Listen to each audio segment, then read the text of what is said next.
ಪಾಂಡವರು ವೈಭವದಿಂದ ಇರ್ತಕ್ಕಂತಹ ಸಂದರ್ಭದಲ್ಲಿ ನಾರದ ಮಹರ್ಷಿಗಳು ಬಂದು ರಾಜಸೂಯ ಯಾಗ ಮಾಡೋದಕ್ಕೆ ಹೇಳ್ತಾರೆ. ರಾಜಸೂಯ ಯಾಗನ ಮಾಡ್ತಾರೆ, ಅದ್ಭುತವಾಗಿ ಮಾಡ್ತಾರೆ. 4 ದಿಕ್ಕಿಗೆ 4 ಜನ ಹೋಗಿ ತಂದುಬಿಟ್ರು ಅಂತ ಒಂದೇ ಮಾತು ಹೇಳಿಬಿಟ್ಟ ಕುಮಾರವ್ಯಾಸ. ಧರ್ಮರಾಜ ಮಾಡಿರ್ತಕ್ಕಂಥ ರಾಜಸೂಯ ಹೇಗಿತ್ತು ಅಂತ ಅನ್ನೋದಕ್ಕೆ ನಾರದರು ಹೇಳಿ ಧರ್ಮರಾಜ ಮಾಡಿದ್ದಾನೆ. ಕೃಷ್ಣ ಪ್ರೇರಕ, ಮುಖ್ಯಸ್ಥ, ಮುಖ್ಯ ನಾಯಕ. 4 ಜನ ತಮ್ಮಂದರು ಗೆದ್ಕೊಂಡ್ಬಂದಿದ್ದಾರೆ. ಎಲ್ಲ ರಾಜರನ್ನು ಗೆದ್ದು ಭಂಡಾರಗಳನ್ನೇ ತಂದುಬಿಟ್ಟಿದ್ದಾರೆ. ಅದಕ್ಕೆ ಒಂದು ಮಾತು ಹೇಳಿದ ಕುಮಾರವ್ಯಾಸ, ರಾಜಸೂಯ ಯಾಗದಲ್ಲಿ ಸಮಸ್ತ ಜನರು ಇದ್ರು ಅಂತ, ಸಮಸ್ತ ಐಶ್ವರ್ಯವೂ ಇತ್ತು ಅಂತ. ಆಮೇಲೆ ನಾರದರು ಕೇಳಿದರಂತೆ, ಬಹು ವಯಸ್ಸಾಗಿರ್ತಕ್ಕ ಅನೇಕ ಬ್ರಹ್ಮರನ್ನು ನೋಡಿರ್ತಕ್ಕಂಥ ಮಾರ್ಕಂಡೇಯರನ್ನ, ಲೋಮಶರನ್ನ ಕೇಳಿದ್ರಂತೆ, ಸ್ವಾಮಿ ಈ ಇಂಥ ಯಜ್ಞಾನ ನೀವು ಈ ಹಿಂದೆ ಎಲ್ಲರೂ ನೋಡಿದ್ರಾ ಅಂತ. ಇಲ್ಲಪ್ಪ, ನಾವು ಬಹು ಸರ್ವಿಸ್ ಮಾಡಿದ್ದೇವೆ, ನಮಗೆ ಎಷ್ಟೋ ಬ್ರಹ್ಮರನ್ನು ನೋಡಿದ್ದೇವೆ, ಇಂಥ ರಾಸು ಯಾರು ಮಾಡಲಿಲ್ಲ ಅಂತ ಅವರು ಹೇಳಿದರು ಅಂತ ಕುಮಾರವ್ಯಾಸ ಹೇಳಿಸಿದ್ದಾನೆ. ಲೋಮಶರು ಮತ್ತು ಮಾರ್ಕಂಡೇಯರು ಇಂಥ ಯಾಗ ನಡೀಲಿಲ್ಲ ಅಂತ ಹೇಳಿದರು ಅಂತ ನಾರದರು ಕುಣಿದಾಡ್ಬಿಟ್ರಂತೆ. ಏನನ್ನ ಹೇಳಿದ್ದಕ್ಕೆ ದೊಡ್ಡ ಮನಸ್ಸು ಮಾಡಿ ಧರ್ಮರಾಜ ಮಾಡಲ್ಲ ಅಂತ ನೋಡಿ ಹೇಳಿದವರಿಗೂ ಸಂತೋಷ ಬಂತು. ನೋಡಿ ಇದೇನೆ ವೈಭವದಿಂದ ಮಾಡಿಬಿಟ್ರು. ಇದಕ್ಕೆ ಅಸೂಯ ಅಂತ ಹೆಸರು. ಇದು ಇರಬಾರ್ದು ಮನುಷ್ಯನಿಗೆ. ಅಸೂಯೆಯಿಂದ ನಮಗೆ ತೊಂದರೆ.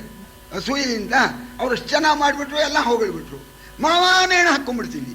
ಯಾಕೋ ಅಂದ, ಪಾಂಡವರ ಐಶ್ವರ್ಯ ನೋಡಿದ್ರೆ ನಂಗೆ ಸಹಿಸೋಕ್ಕಾಗಲ್ಲ ಮಾವ, ನೇಣು ಹಾಕೊಂಡ್ಬಿಡ್ತೀನಿ, ಪ್ರಾಣ ಕಳ್ಕೊಂಡ್ಬಿಡ್ತೀನಿ ಅಂತ. ಅವ್ನು ಮಾವ ಅದಕ್ಕೆ ಕೂತಿದ್ದ, ಅಳಿನ ಮನೆ ತೊಳೆಯೋಕೆ ಕೂತಿದ್ದ ಮಾವ. ನೀ ಯಾಕೆ ಸಾಯ್ಬೇಕಾ, ನಾನು ಬುದ್ಧಂತಿಕೆ ಮಾಡ್ತೀನಿ ಕಣ, ಪಾಂಡವ್ರ ಮನೆ ಹಾಳು ಮಾಡ್ತೀನಿ, ಗಾಡಿಗೆ ಓಡಿಸ್ಬಿಡೋಣ. ಹಾಗೆ ಮಾಡ್ತೀಯ ಮಾವ? ಮಾಡ್ತೀನಿ, ನಿಮ್ಮ ಅಪ್ಪನ ಸಮ್ಮತಿ ಬೇಕು. ನೋಡಿ ಅದು ಆಗಾರ ಆಗೋದಿಲ್ಲ, ಹೋಗೋಲ್ಲ. ಹೇಳೋ ನಿಮ್ಮಪ್ಪ ನೀನು ಬಿಟ್ಕೊಡೋಲ್ಲ. ಅಪ್ಪ ಕಾಡಿಗೆ ಹೋಗ್ತೀನಿ, ಇನ್ನು ನೇಣು ಹಾಕೊಂಡ್ಬಿಡ್ತೀನಿ ಇನ್ನು. ಆಗ ಬೇಡ ಮಗನೇ ಅಂತಾನೆ, ಏನಾಗಬೇಕು ಅಂತಾನೆ. ಪಾಂಡವರು ಕರೆಸ್ಕೊಡಿ ಕೇಳಿಬಿಡು ಅಂತ ಹಚ್ಕೊಟ್ಟ.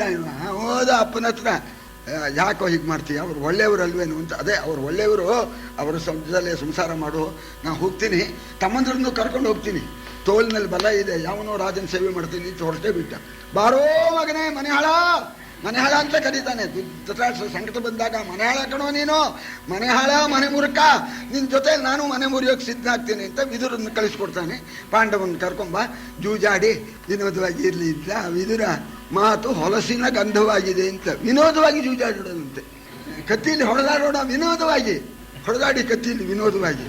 ಹಾಗೆ ವಿದುರ ಹೋಗಿ ಹೇಳ್ತಾನೆ, ಬರಬೇಡಿ ಅಂತಾನೆ. ಗ್ರಾಚಾರ ನೋಡಿ, ಬರಬೇಡಿ ಈಗ ಅನ್ಬಾರ್ದು. ವಿದುರ ದೊಡ್ಡಪ್ಪ ಕರೆದ ಮೇಲೆ ಬಂದಿದ್ದಲ್ಲ ಬರಲಿ, ಗೋವಿಂದನ ದೈವ ಇರಲಿ ಅಂತ ಬಂದೇ ಬಿಡೋದೆ. ಆ ಭೀಮಾದಿಗಳ ಹತ್ರ ಕೇಳಿದರೆ ಅವರು, ನಾವು ಅಣ್ಣ ಹೇಳಿದಾಗ ಸರಿ ನಾವು ಒಪ್ಕೊಳ್ತೀವಿ, ಇವರು ಬೇಕಲ್ಲ, ಕಾಡಿಗೆ ಹೋಗಿ ಅಲಿಬೇಕಲ್ಲ, ಒಪ್ಪತ್ತು ಊಟ ಮಾಡಿ ಬಂದರು. ಬಂದ ಕೂಡಲೇ ಕಳಿಸೇ ಬಿಟ್ಟ.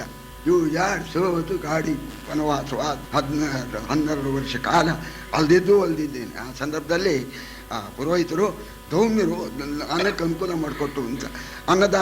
ಅನ್ನವನ್ನು ಕೊಡ್ತಕ್ಕವನು ಸೂರ್ಯನಾರಾಯಣನ ಧರ್ಮರಾಜ ಉಪಾಸನೆ ಮಾಡ್ತಾನೆ. ಆಗ ಒಂದು ಪಾತ್ರೆ ಕೊಡ್ತಾನೆ, ಬಂಗಾರದ ಪಾತ್ರೆ ಅದು, ಅದಕ್ಕೆ ಅಕ್ಷಯ ಪಾತ್ರೆ ಅಂತ ಹೆಸರು. ಅದರಲ್ಲಿ ಅಡುಗೆ ಮಾಡಿ ಬಡಿಸಿಬಿಟ್ರೆ ಕ್ಷಯಿಸೋದೇ ಇಲ್ಲ ಅಂತ ಹೇಳಿ ಅದರಿಂದ 12 ವರ್ಷ ವನವಾಸ ಮುಗೀತು. ಅಜ್ಞಾತವಾಸ ಎಲ್ಲಿರೋದು, ಅದಕ್ಕೊಂದು ಕಂಡೀಷನ್ನು, ಪಟ್ಟಣದಲ್ಲೇ ಇರಬೇಕಂತೆ. ವನವಾಸ ಎಲ್ಲಿ ಬೇಕಾದ್ರೂ ಮಾಡ್ಬೋದು, ಕಾಡಿನಲ್ಲಿ ಎಲ್ಲಿ ಬೇಕಾದ್ರೂ ಇರ್ಬೋದು. ಅಜ್ಞಾತವಾಸ ಮಾತ್ರ ಪಟ್ಟಣದಲ್ಲೇ ಇರಬೇಕು, ಯಾರಿಗೂ ಕಾಣಿಸ್ಕೋಬಾರ್ದು. ಕಂಡ್ರೆ ಮತ್ತೆ 12 ವರ್ಷ ಕಾಡಿಗೆ ಹೋಗ್ಬೇಕು. ಆಗ ವಿರಾಟನ ಆಶ್ರಯದಲ್ಲಿದ್ದರು, ಅದೇ ನಡೀತಾ ಇದೆ. ಆ ದ್ರೌಪದಿ ಏನು ಅದ್ಭುತ ರೂಪ. ಆ ಮಹಾನುಭಾವ ಅವನಿಗೆ ಆಯುಷ್ಯ ತೀರಿತ್ತು.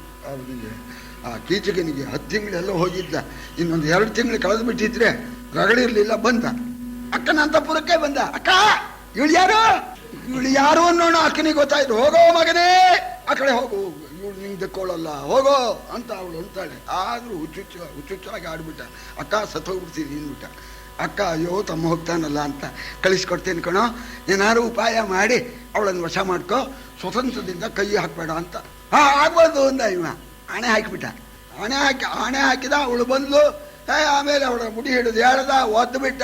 ಸರಿ, ಆಮೇಲೆ ಅವಳು ಭೀಮನಿಗೆ ಹೇಳಿದ್ಲು, ಮಾಡಿಬಿಟ್ಟಿದ್ದಾನೆ, ಈ 106 ಕೀಚಕರನ್ನು ಸಂಹಾರ ಮಾಡ್ದ.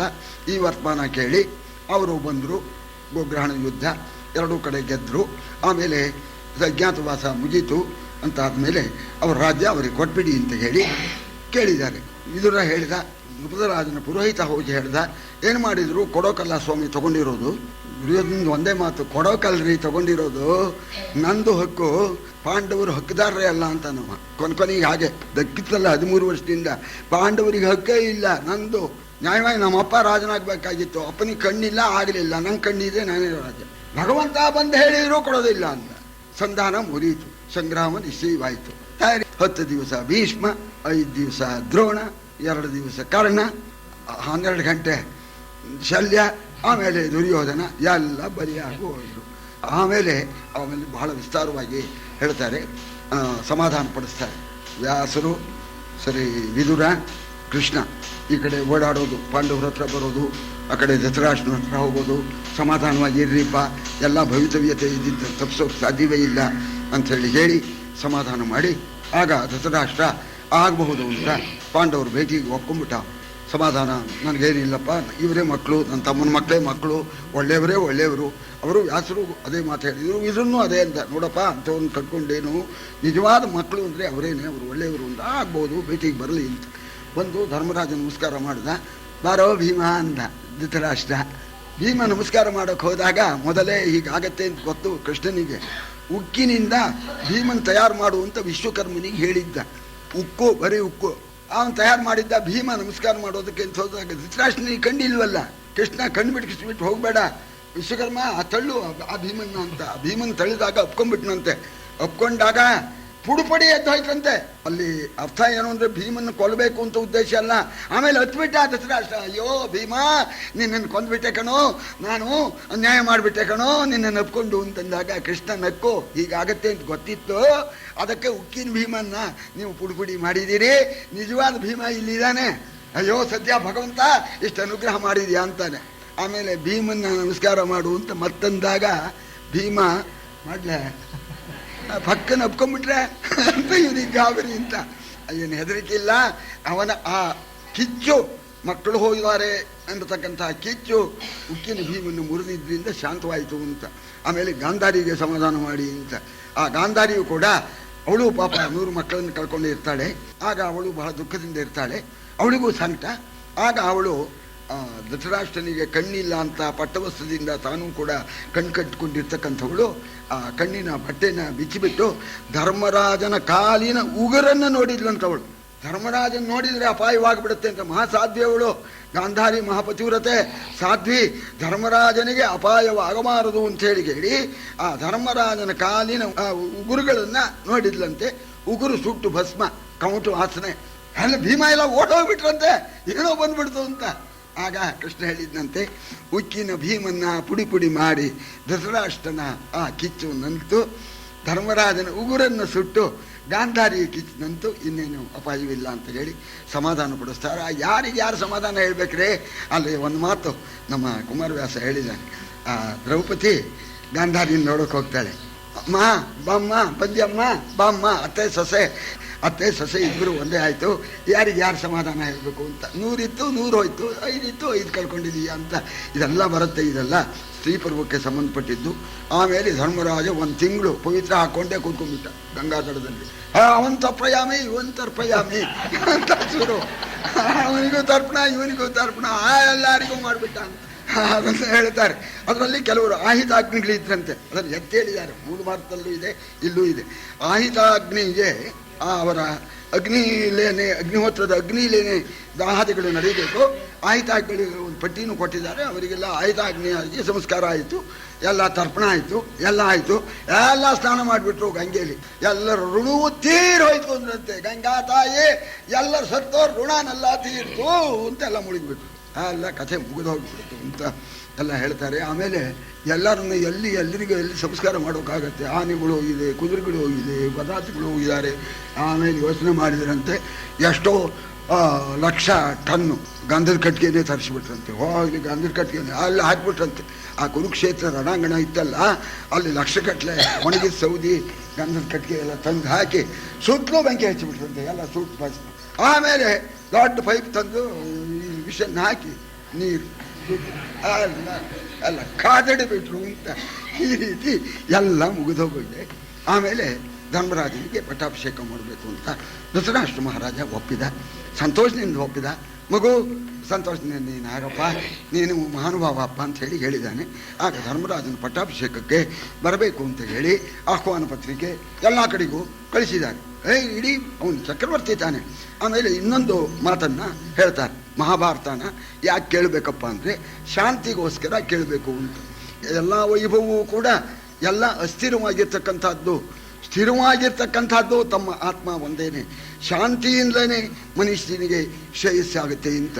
ಇತೋ ನ ಕಿಂಚಿತ್ ಪರತೋ ನ ಕಿಂಚಿತು ಯಥೋ ಯಥೋ ಯಾಮಿ ತಥೋ ನ ಕಿಂಚಿತು. ಇಲ್ಲೂ ಏನೂ ಇಲ್ಲ, ಅಲ್ಲೇ ಹೊಳೆ ಆ ಕಡೆಯಲ್ಲಿ ಅಲ್ಲೂ ಏನೂ ಇಲ್ಲ. ಬೆಂಗಳೂರಿಗೆ ಹೋಗ್ತೀನಿ, ಅಲ್ಲೂ ಏನೂ ಇಲ್ಲ. ಮದ್ರಾಸು, ಅಲ್ಲೂ ಏನೂ ಇಲ್ಲ. ಯಥೋ ಯಥೋ ಯಾಮಿ, ಎಲ್ಲೆಲ್ಲಿಗೆ ಹೋಗ್ತೇನೋ ಅಲ್ಲೂ ಏನೂ ಇಲ್ಲ.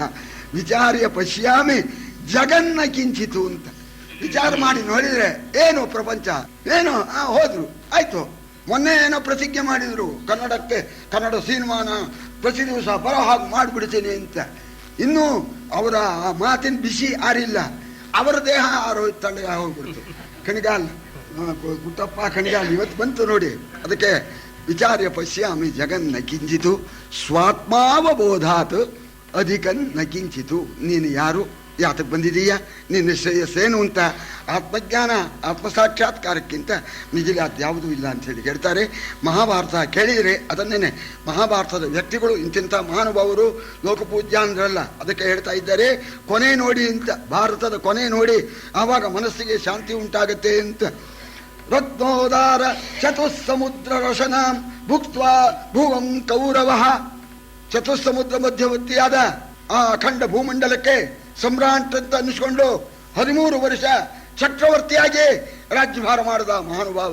ಅವನ ಶಾಸನವನ್ನ ಮಾಲ್ಯಮಿವಾನುಶಾಸನಂ, ಹೂವಿನ ಪ್ರಸಾದವನ್ನ ಯಾವ ರೀತಿ ಸ್ವೀಕರಿಸ್ತಾರೋ ಹಾಗೆ ಇವನ ಅಪ್ಪಣೆಯನ್ನ ಸಕಲ ರಾಜರು ಕೇಳ್ತಾ ಇದ್ರು ಅಂತ ನಮ್ಮ ಭಾರವಿ ಹೇಳಿದ್ದಾನೆ. ಅಂತಹ ಸಮ್ರಾಟ್ 13 ವರ್ಷ ರಾಜ್ಯಭಾರ ಮಾಡಿದವನು. ಅವನು ಭಗ್ನೋರುಹು, ಭಾರತ ಯುದ್ಧದ ಕೊನೆ ಒಳಗೆ ಭೀಮನಿಂದ ತೊಡೆ ಮುರಿದು ಭಗ್ನೋರುಹು ನಿಪತಿತಃ ಜೀವನ್ ವೃಕೈರ್ಭಕ್ಷಿತಃ, ಪ್ರಾಣ ಹೋಗಿಲ್ಲ, ತೋಳ ಮೈಮೇಲೆ ಬಿತ್ತು ಅಂತ. ನರಿ ಕಾಗೆಗಳು ಮೈಮೇಲೆ ಬೀಳ್ತಾ ಇದೆ, ಕಲ್ಲುಗಳಿಂದ ಓಡಿಸ್ತಾ ಇದ್ದಾನೆ ಅಂತ ಹೇಳಿ ಹೇಳ್ತಾರೆ. ಗೋಪೈಹಿ ವಿಶ್ವಜಯಿ ಜಿತಸ್ಸ ವಿಜಯ. ವಿಜಯ ಅಂತಲೇ ಹೆಸರು. 3 ಲೋಕಾನು ಗೆದ್ದ ಗಂಡು ಅರ್ಜುನ. ಭಗವಂತ ತನ್ನ ಲೋಕಕ್ಕೆ ಹೊರಟೋಗ್ಬಿಟ್ಟ. ಆಗ ಭಗವಂತನ ಸ್ತ್ರೀಯರನ್ನು ಕರ್ಕೊಂಡು ಬರ್ತಾ ಇದ್ದಾನೆ ಅರ್ಜುನ. ದನ ಕಾಯೋರು ಬಂದ್ರಂತೆ. ಅದೇನ್ರಿ ಕೈಯಲ್ಲಿ ಹಿಡ್ಕೊಂಡಿರೋದು ಗಾಂಡೀವ ಕಿತ್ಕೊಂಡ್ಬಿಟ್ರಂತೆ. ಗಾಂಡೀವ ಕಿತ್ಕೊಂಡು ದನ ಕಾಯೋರು ಅರ್ಜುನನ್ನು ಗೆದ್ದು ಬಿಟ್ರು ಅಂತ. ಭಗವಂತ ಹೊರಟೋದ್ಮೇಲೆ ಅರ್ಜುನ ಆ ರೀತಿಯಾದ ಗೋಪೈಹಿ ವಿಶ್ವಜಯಿ ಜಿತಸ್ಸ ವಿಜಯ ಕಕ್ಷೈರ್ ಹೃತ ವೃಷ್ಣಯ. ಯಾದವರ ಪುಂಡಾಟಿಕೆ ಅಂದ್ರೆ ಏನು, ಆ ಕೃಷ್ಣನ ಕಾಲದಲ್ಲೇ ಎಲ್ಲ ಹೆದರೋರಂತೆ. ದೂರ್ವಾಸರಿಗೆ ಅವರು ಮೋಸ ಮಾಡೋಕೆ ಹೋದವರು ಮಹಾನುಭಾವರು. ಸಾಂಬನಿಗೆ ಸೀರೆ ಉಡಿಸಿ, ಸ್ವಾಮಿ ದೂರ್ವಾಸರ ಈ ಹುಡುಗಿ ದಿನ ತುಂಬಿದೆ, ಗಂಡಾಗತ್ತಾ ಹೆಣ್ಣಾಗತ್ತಾ ನೋಡಿ ಕುಚೋದ್ಯ ಅಂತ. ಅಷ್ಟರ ಮಟ್ಟಿಗೆ ಕುಚೋದ್ಯ. ಆ ಕೃಷ್ಣನ ಒಂದು ಪ್ರಭಾವದಿಂದ ಯಾದವರಿಗೆ ಏನು ಪುಂಡಾಟಿಕೆ ಮಾಡಿದ್ದು. ಅವರಂದ್ರಂತೆ ಗಂಡು ಅಲ್ಲ ಹೆಣ್ಣು ಅಲ್ಲ, ಒಂದು ಒನಕೆ ಹುಟ್ಟುತ್ತೆ, ಹೋಗ್ರಿ ನಿಮ್ಮಂತನ ಹಾಳು ಮಾಡೋಕೆ ಅಂತ ಹೇಳಿದ್ರು ಅಂತ. ಮುಸಲ ಹುಟ್ಟುತ್ತೆ ಅಂತ. ಆ ಮುಸಲ ಹುಟ್ಟಿ ಆ ಮುಸಲಾನ ಹೀಗಾಯ್ತು ಅಂತಂದಾಗ ಅದನ್ನು ಕದಡಿಬಿಟ್ಟು ಕದಡಿಬಿಟ್ಟು ಸಮುದ್ರಕ್ಕೆ ಕದಡಿಬಿಡಿ ಅಂತ ಭಗವಂತ ಅಂದ. ಅದನ್ನೆಲ್ಲ ಕದಡಿಬಿಟ್ರು. ಅದರಿಂದ ಜೊಂಡು ಹುಲ್ಲು ಬೆಳ್ಕೊಂಡಿತು. ಆಮೇಲೆ ಈ ಪುಟಾಟಿಕೆ ಎಲ್ಲಿವರೆಗೆ ನಡೆಯುತ್ತೆ, ಭಗವಂತ ಕೈ ಬಿಟ್ಬಿಟ್ಟ, ಕುಡಿದು ಬಿಟ್ರು ಎಲ್ಲರೂ. ಕುಡಿದಿದ್ದೆ. ಸಾಂಬ ಅಂತೂ ಇಲ್ಲ, ಅವನು ಅಂತೂ ಇಲ್ಲ, ಇವನು ಅಂತೂ ಇಲ್ಲ. ಇವನು ಜೊಂಡು ಹುಲ್ಲು ಕಿತ್ಕೊಂಡ. ಆ ಜೊಂಡು ಹುಲ್ಲು ಯಾವುದು ಒನಕೆ, ಇವರು ಕಿತ್ಕೊಂಡ್ರು. ಕಕ್ಷೈರ್ ಹತ ವೃಷ್ಣಯ ಅಂತ ಹೇಳಿ ಬಡಿದಾಟ ಮಾಡಿ ಎಲ್ಲ ಹೋದ್ರು. ತಸ್ಮಾತ್ ಸರ್ವಮಿದಂ ವಿಚಾರ್ಯ ಸುದೃಢಂ ಶಾಂತಿ ಮನೋ ದೀಯತ. ಇದೆಲ್ಲ ವಿಚಾರ ಮಾಡಿದರೆ ಶಾಂತಿಗೆ ಮನಸ್ಸು ಉಂಟಾಗತ್ತೆ. ಇಂತಹ ಭಾರತವನ್ನು ತಮ್ಮ ಮುಂದೆ ಹೇಳಿದ್ದೇವೆ. ಮನುಷ್ಯನ ಉದ್ಧಾರ ಈ ಭಾರತದಿಂದ ಆಗತ್ತೆ. ಈಗ ಎಲ್ಲರಿಗೂ ಆಹ್ವಾನ ಹೋಗಿದೆ, ಎಲ್ಲ ಬರ್ತಾರೆ. ಟೈಮು ಹೆಚ್ಚಾಗಿರ್ಬೋದು, ಇನ್ನು ಹೆಚ್ಚು ಟೈಮ್ ತಗೊಳ್ಳಲ್ಲ. ಎಲ್ಲ ಬಂದರು ಧರ್ಮರಾಜನ ಪಟ್ಟಾಭಿಷೇಕಕ್ಕೆ. ಚ್ಯವನ ಮುದ್ಗಲ ಕಣ್ಮ ಕಠ ಭಾರ್ಗವ ಭರದ್ವಾಜಾಂಗಿರ ಸಕಾಲವ ಪುಲಸ್ತ್ಯ ರುಮಣ್ವ ಗೌತಮ ಯಾಜ್ಞವಲ್ಕ್ಯ ಮುನಿ ಧ್ರುವ ವಿಭಾಂಡಕ ಗಾರ್ಗ್ಯ ಘಟ ಸಂಭವ ಮೃಕಂಡ ಸುತಾದಿ ಭೂಮಿ ಪ್ರವರ ಮುನಿಗಳು ಬಂದು ಕಂಡರು ಧರ್ಮನಂದನನ. ಸಂಕ್ಷೇಪವಾಗಿ ಹೇಳಿದ್ದಾನೆ, ಹೆಚ್ಚು ವಿಸ್ತಾರ ಮಾಡಿಲ್ಲ. ರಾಮಾಯಣದಲ್ಲೂ ರಾಮ ಪಟ್ಟಾಭಿಷೇಕ ರಾಮಂ ರತ್ನಮಯೇ ಪೀಠೆ ಸಸೀತಂ ಸನ್ಯವೇಶಯತು ಅಂತ ಅಲ್ಲಿಂದ ಒಂದು 10-20 ಪದ್ಯದಲ್ಲೇ ಅಲ್ಲಿ ಮುಗಿಯುತ್ತೆ. ಸರಿ, ಧರ್ಮರಾಜನ ಆಹ್ವಾನದಂತೆ ಸಮಸ್ತ ಋಷಿಗಳು ಬಂದ್ಬಿಟ್ರು ಅಂತ ಒಂದು ಪಟ್ಟಿ ಕೊಟ್ಬಿಟ್ರು. ವಸಿಷ್ಠರು ಬಂದರು, ಭಾರದ್ವಾಜರು ಬಂದರು, ಎಲ್ಲ ಬಂದು ಧರ್ಮರಾಜನ ಕಂಡ್ರು. ಆಮೇಲೆ ಈ ಗುಹೆ ಒಳಗಿದ್ದವರು, ಗುಡ್ಡಗಾಡಿನಲ್ಲಿರೋದು ಎಲ್ಲ ಬಂದರು ಅಂತ ಹೇಳ್ತಾನೆ. ದೇಶದಲ್ಲಿರ್ತಕ್ಕಂಥವ್ರು ಬಂದರು, ಗುಡ್ಡಗಾಡದವರು ಬಂದರು, ದ್ವೀಪದವರು, ಅಂತರ್ದ್ವೀಪದವರು ಎಲ್ಲ ಬಂದರು ಅಂತ ಹೇಳ್ತಾನೆ. ಜಲಧಿ ಮಧ್ಯದ ಕುರುವ ಘಟ್ಟಾವಳಿಯ ಕೊಳ್ಳದ ಕುಹರ ಕುಂಜದ ನೆಲೆಯ ಗಿರಿಸಾನುಗಳ ಶಿಖರದ ದುರ್ಗ ವೀಥಿಗಳ ನೆಲನಶೇಷ ಪ್ರಜೆ ನಿಖಿಳ ಮಂಡಳಿಕ ಮನ್ನೆಯ ವಂದಿ ಜನ ಸಂಕುಲ ಮತಂಗಜಪುರಿಗೆ ಬಂದುದು ನೃಪನ ಕಾಣಿಕೆ. ಗುಡ್ಗಾಡ್ನಲ್ಲಿ ಎಷ್ಟೋ ಜನ ಇದ್ದಾರೆ, ಕಾಡಿನಲ್ಲೇ ವಾಸ, ಮರದ ಮೇಲೆ ವಾಸ, ಸೋಲಿಗರು ಅಂತ ಇರ್ತಾರೆ ಅವರು, ಮರದ ಮೇಲೆ ಒಂದು ಜೋಪಡಿ, ಅವರೆಲ್ಲ ಬಂದರು ಅಂತ ಹೇಳ್ತಾರೆ. ಗುಡ್ಡ ತುದಿಲಿ ಇರೋರು ಬಂದರು, ಗುಹೆ ಒಳಗಿದ್ದವರು ಬಂದರು, ದ್ವೀಪದವರು ಬಂದರು, ಎಲ್ಲ ಬಂದು ಧರ್ಮರಾಜನ ಕಾಣಬೇಕು ಅಂತ ಎಲ್ಲ ಆಗಿದೆ. ಎಲ್ಲ ಬಂದ್ಬಿಟ್ಟಿದ್ದಾರೆ. ಪಟ್ಟಾಭಿಷೇಕಕ್ಕೆ ಮುಹೂರ್ತವೂ ಇಟ್ಟಾಗಿದೆ. ಧರ್ಮರಾಜನೇ ಒಪ್ಪೋದಿಲ್ಲ. ಏನಪ್ಪ, ಬ್ಯಾಡಿ ಸ್ವಾಮಿ, ನಮ್ಗೆ ಬೇಡ, ನೋಡಿದ್ದೆ ಸಾಕಾದದು ಅಂತ ನಾವು ಬೇಡ, ನಾನು ಬಾಡಿಗೆ ನಾನು ಅರಣ್ಯಕ್ಕೆ ಹೋಗ್ಬಿಡ್ತೀನಿ, ತಪಸ್ ಮಾಡ್ತಾ ಇದ್ದು ಬಿಡ್ತೀನಿ, ನಮ್ಮ ಭೀಮನಿಗೆ ಪಟ್ಟಾಭಿಷೇಕ ಮಾಡಿ, ನನಗೆ ಬೇಕಾಗಿಲ್ಲ ಅಂತ ಕೂತ್ಕೊಂಡ್ಬಿಟ್ಟಿದ್ದಾನೆ. ಆಗ ಧರ್ಮರಾಜನ ಒಡಂಬಡಿಸ್ಬೇಕಲ್ಲ. ವ್ಯಾಸ ನಾರದ ಕೃಷ್ಣ ಮೊದಲಾದ ಈ ಸಮಸ್ತ ಮುನೀಂದ್ರನಿಕರ ಮಹೀಶನನು ಪಟ್ಟಾಭಿಷೇಕಕ್ಕೆ ಮನವನೊಡಬಡಿಸಿ ಶರಚಿತ ಮುಹೂರ್ತ ಲಗ್ನ ದಿನೇಶವಾರ ಶುಭಗ್ರಹೋದಯ ಲೇಸನನು ನೋಡಿದರುಮಿಗೆ ಗಾರ್ಗ್ಯಾದಿ ಜೋಯಿಸರು. ವ್ಯಾಸರು ಪ್ರಧಾನ ಪಾತ್ರ. ವ್ಯಾಸರು, ನಾರದರು, ಕೃಷ್ಣ, ಇನ್ನೂ ಅನೇಕ ಋಷಿಗಳು ಕ್ಷತ್ರಿಯನಿಗೆ ಸ್ವಧರ್ಮ ರಾಜ್ಯ ಪರಿಪಾಲನಾ ಅಂತಂದು ಕಾಡಿಗೆ ಹೋಗೋದಲ್ಲ, ನೀನು ಮಾಡಿಯೇ ತೀರಬೇಕು ಅಂತ ಹೇಳಿ ಧರ್ಮರಾಜನಿಗೆ ಉಂಟಾಗಿರ್ತಕ್ಕ ಸಂದೇಹ ನಿವಾರಣೆ ಮಾಡಿ ಅವನ ಮನಸ್ಸಿಗೆ ಸಮಾಧಾನ ಮಾಡಿ ಅವನನ್ನು ಪಟ್ಟಾಭಿಷೇಕಕ್ಕೆ ಒಪ್ಪಿಸಿದರಂತೆ. ಆಗಬಹುದು ಅಂತ ಒಪ್ಕೊಂಡ. ಪಟ್ಟಾಭಿಷೇಕಕ್ಕೆ ಮುಹೂರ್ತ ಇಡಬೇಕು. ಆಗ ಗಾರ್ಗ್ಯರೇ ಬಂದ್ಬಿಟ್ರು ಅಂತ. ಗಾರ್ಗ್ಯರು ಗರ್ಗಾಚಾರ್ಯರು ಜ್ಯೋತಿಷಾಸ್ತ್ರದಲ್ಲೇ ಬಹಳ ಪ್ರವೀಣರಾಗಿರ್ತಕ್ಕಂಥವ್ರು. ದೋಷರಹಿತ ಅಂತ, ಯಾವ ದೋಷವೂ ಇಲ್ಲ ಅಂತ ಅಂಥ ಮುಹೂರ್ತ, ಶುಭ ಲಗ್ನ, ಶುಭಗ್ರಹ ಇರ್ತಕ್ಕಂಥ ಲಗ್ನ. ದಿನೇಶ ವಾರ ಅಂತ ಒಂದು ಹಾಕಿದ್ದಾನೆ ಕುಮಾರವ್ಯಾಸ. ಸ್ವಲ್ಪ ಈಚಿನ ಕವಿತಾನೆ. ಭಾನುವಾರ ಎಲ್ರಿಗೂ ರಜಾ ಇರುತ್ತೆ, ಅದರಿಂದ ಅನುಕೂಲ ಅಂತ ಭಾನುವಾರನೇ ಇಟ್ಟಿದ್ದಾರಂತೆ. ಯಾಕಂದರೆ ಈ ಕೆಲಸಕ್ಕೆ ಹೋಗೋರಿಗೆ ಪಾಪ ತೊಂದರೆ ಆಗಬಾರ್ದು ಅಂತ ದಿನೇಶ ವಾರ ಅಂತ ಅದನ್ನು ಒಂದು ಕುಮಾರವ್ಯಾಸ ಹಾಕಿದ್ದಾನೆ. ಅಲ್ಲಿ ಮುಹೂರ್ತ, ಒಳ್ಳೆ ಮುಹೂರ್ತ ಇಟ್ಟಿದ್ದಾರೆ. ಏನು ಅದು ಕೇಳಬೇಕೆ, ಏನು ಯಾವುದಕ್ಕೆ ಕೊರತೆ ಇದೆ? ವ್ಯಾಸರಿದ್ದಾರೆ, ವಿದುರ ಇದ್ದಾನೆ, ಎಲ್ಲ ಸಪ್ಲೈ ಮಾಡೋದಕ್ಕೆ ಏನೇನು ಬೇಕೋ ನೋಡಿ. ಇದೆಲ್ಲ ಕೆಲವು ಬುದ್ಧಿವಂತಿಕೆಗಳು. ಏನೇನು ಬೇಕೋ ಪಟ್ಟಾಭಿಷೇಕಕ್ಕೆ ಅದೆಲ್ಲ ಸಿದ್ಧವಾಗಿಬಿಡ್ತು. ಪಟ್ಟಾಭಿಷೇಕ ಸಾಮಗ್ರಿ ತರಿಸಿ ಮಂಗಳ ವಸ್ತುಗಳ ಸಂವರಿಸಿ, ಮಂಗಳ ವಸ್ತುಗಳ ಸಂವರಿಸಿ, ಬಹುವಿಧ ವಾದ್ಯರವ ವಿಸ್ತರದ ಪಂಚಮಹಾನಿನಾದದ ಸಂವಜನ ಮನದ ಹರ್ಷಪೂರದ ವೇದ ಮಂತ್ರೋಚ್ಚರಣ ಸಾರದ